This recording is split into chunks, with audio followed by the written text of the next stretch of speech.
ಇವತ್ತಿನ ವಿಷಯ ಆರೋಗ್ಯಕರ ಜೀವನದ ಮಹತ್ವ.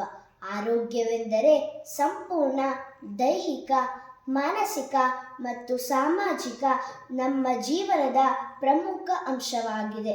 ಆರೋಗ್ಯಕರ ಮನಸ್ಸು ಆರೋಗ್ಯಕರ ದೇಹದಲ್ಲಿ ನೆಲೆಸಿರುತ್ತದೆ. ಮಾನವನ ಜೀವನದ ಅವಿಭಾಜ್ಯ ಅಂಗವಾಗಿದೆ. ಆರೋಗ್ಯವಂತ ವ್ಯಕ್ತಿ ಸಮಾಜ ಮತ್ತು ರಾಷ್ಟ್ರಕ್ಕೆ ಉಪಯುಕ್ತ.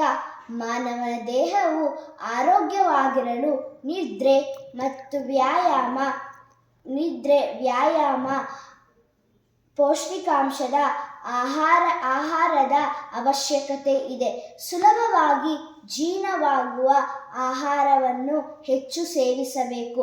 ಎಣ್ಣೆ ಮತ್ತು ಮಸಾಲೆಗಳೊಂದಿಗೆ ಮಾಡಿದ ಆಹಾರವನ್ನು ಹೆಚ್ಚು ಸೇವಿಸಬಾರದು. ಹಣ್ಣುಗಳು, ಹಸಿರು ತರಕಾರಿಗಳು, ಸೊಪ್ಪುಗಳು ಆರೋಗ್ಯಕ್ಕೆ ಬಹಳ ಉತ್ತಮ. ಪ್ರತಿದಿನ ನಾವು ವ್ಯಾಯಾಮ ಮಾಡಬೇಕು. ಹೆಚ್ಚು ಪ್ರೋಟೀನ್ ಇರುವ ಆಹಾರವನ್ನು ಸೇವಿಸಬೇಕು. ಹೆಚ್ಚು ನೀರನ್ನು ಕುಡಿಯಬೇಕು. ಕನಿಷ್ಠ 8 ಗಂಟೆ ನಿದ್ರೆ ಮಾಡಬೇಕು. ನಾವು ನಿಜವಾಗಿಯೂ ಆರೋಗ್ಯವಾಗಿರಲು ಸಂತೋಷವಾಗಿರಬೇಕು, ಸ್ವಚ್ಛತೆಯಿಂದ ಇರಬೇಕು. ಈ ಮೂಲಕ ತಿಳಿಯುವುದೇನೆಂದರೆ, ನಮ್ಮ ಆರೋಗ್ಯ ನಮ್ಮ ಕೈಯಲ್ಲಿದೆ. ನಾವೆಲ್ಲರೂ ಜೀವಿಸಲು ಮತ್ತು ಬೆಳವಣಿಗೆಗಳಿಗೆ ಆರೋಗ್ಯ ನಮ್ಮ ಪ್ರಮುಖ ಅಂಶವಾಗಿದೆ.